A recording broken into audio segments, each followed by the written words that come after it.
اعوذ باللہ من الشیطان الرجیم بسم اللہ الرحمن الرحیم اللہم صلی علی محمد وعلی آل محمد کما صلیت علی ابراہیم وعلی آل ابراہیم انک حمید مجید اللہم بارک علی محمد وعلی آل محمد کما بارکت علی ابراہیم وعلی آل ابراہیم انک حمید مجید اللہم بارک علی محمد وعلی آل محمد کما بارکت علی ابراہیم وعلی آل ابراہیم انک حمید مجید رب اشرح لی صدری ویسر لی امری واحلل عقدۃ من لسانی یفقہوا قولی ربنا زدنا علما یا مقلب القلوب ثبت قلبی علی دینک آمین۔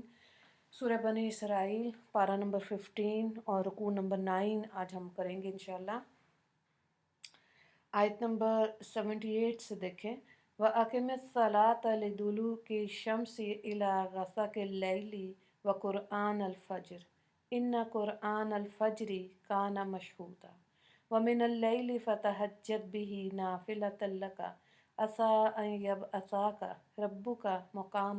رَبُّكَ مقامًا محمودا۔ ترجمے کو دیکھیں۔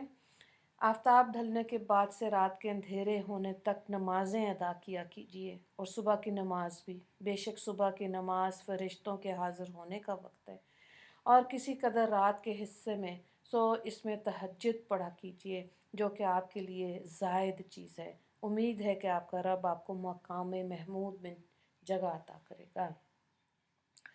یہاں پر نمازوں کے اوقات کی بات آ رہی ہے۔ تہجد کی نماز نبی کریم صلی اللہ علیہ وآلہ وسلم پر فرض تھی، امت کے لیے یہ نفلی نماز ہے، اور بعض لوگ تہجد کے شوق میں اس کو ادا تو کرتے ہیں، تہجد پڑھ رہے ہوتے ہیں اور فجر قضا ہو رہی ہوتی ہے، یہ غلط ہے۔ تو بہرحال ترمذی اور ابو داؤد میں حضرت ابن عباس رضی اللہ تعالیٰ عنہ کی روایت ہے کہ نبی کریم صلی اللہ علیہ وآلہ وسلم نے ارشاد فرمایا کہ جبرائیل علیہ السلام نے 2 مرتبہ مجھ کو بیت اللہ کے قریب جا کر نماز پڑھائی۔ پہلے دن ظہر کی نماز ایسے وقت پڑھائی جبکہ سورج ابھی ڈھلا ہی تھا اور سایہ ایک جوتی کے تسمے سے زیادہ دراز نہ تھا۔ پھر عصر کی نماز ایسے وقت پڑھائی جبکہ ہر چیز کا سایہ اس کے قد کے برابر تھا۔ پھر مغرب کی نماز ٹھیک اس وقت پڑھائی جبکہ روزہ دار روزہ افطار کرتا ہے۔ پھر عشاء کی نماز شفق غائب ہوتے ہی پڑھا دی، اور فجر کی نماز اس وقت پڑھائی جبکہ روزہ دار پر کھانا پینا حرام ہو جاتا ہے۔ دوسرے دن انہوں نے مجھے ظہر کی نماز اس وقت پڑھائی جبکہ ہر چیز کا سایہ اس کے قد کے برابر تھا، اور عصر کی نماز اس وقت جبکہ ہر چیز کا سایہ اس کے قد سے دگنا ہو گیا، اور مغرب کی نماز اس وقت جبکہ روزہ دار روزہ افطار کرتا ہے، اور عشاء کی نماز 1/2 رات گزر جانے پر اور فجر کی نماز اچھی طرح روشنی پھیل جانے پر۔ پھر جبرائیل علیہ السلام نے پلٹ کر مجھ سے کہا، اے محمد صلی اللہ علیہ وآلہ وسلم، یہی اوقات انبیاء کے نماز پڑھنے کے ہیں۔ نمازوں کے اوقات ان دنوں وقتوں کے درمیان ہیں، یعنی پہلے دن ہر وقت کی نماز کی ابتدا اور دوسرے دن ہر وقت کی انتہا بتائی گئی جس کے درمیان نماز ادا کرنی چاہیے۔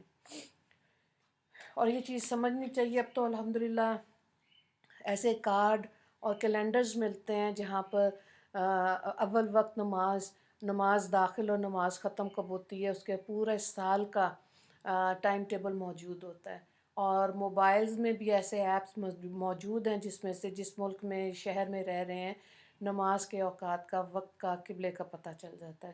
تو الحمدللہ ان تمام سہولیات سے فائدہ اٹھاتے ہوئے وقت پہ نماز ادا کرنے کی توفیق اللہ سے مانگنی چاہیے، اور نمازوں میں سستی اور کاہلی سے اللہ کی پناہ مانگنی چاہیے اور وقت پہ نماز ادا کرنے کی کوشش کرنی چاہیے۔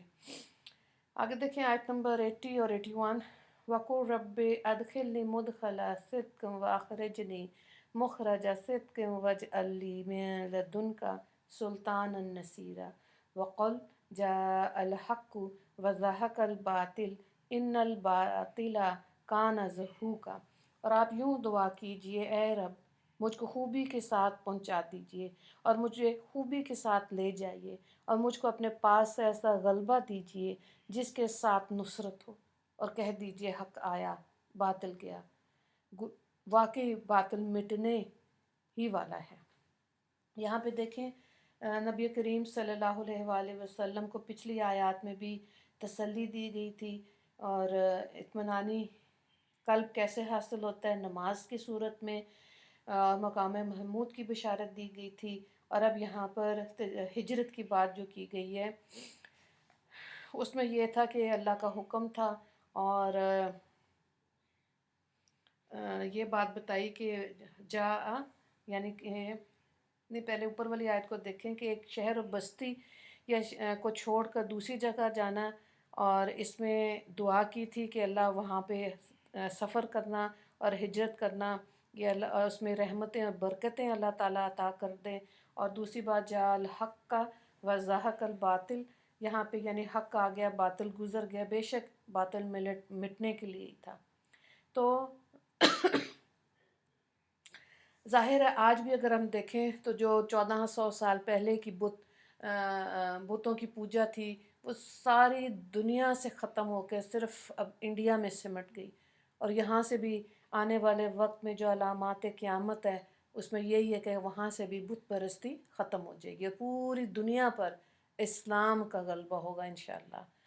تو یہاں پر حق و باطل کا ذکر کیا گیا، حق یعنی توحید اور دین اسلام کے غالب آنے، اور باطل یعنی کفر و شرک و بت پرستی کے مٹنے کی پیشن گوئی کی جا رہی ہے، اور اسی چیز کو بتایا جا رہا ہے کہ حق ہمیشہ کامیاب ہوتا ہے۔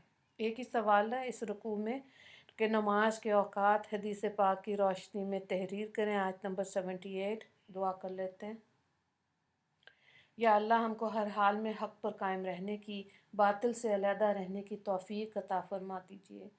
اللہ تعالیٰ نے جیسے اس دین حق کو ابتدا میں غالب کیا، باطل کو مغلوب فرمایا، اسی طرح اب بھی حق کو غالب فرمائے اور باطل کو مغلوب فرمائے۔ اپنی نصرت سے، اپنی تائید سے اہل اسلام کو غلبہ نصیب فرما دیجیے، اور دین کو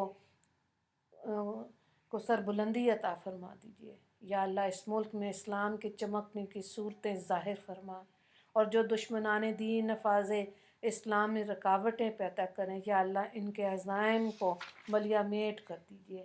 یا اللہ قیامت میں ہمارے رسول پاک صلی اللہ علیہ وآلہ وسلم کو مقام محمود پر فائز کر کے بلند درجات عطا فرما دیجیے۔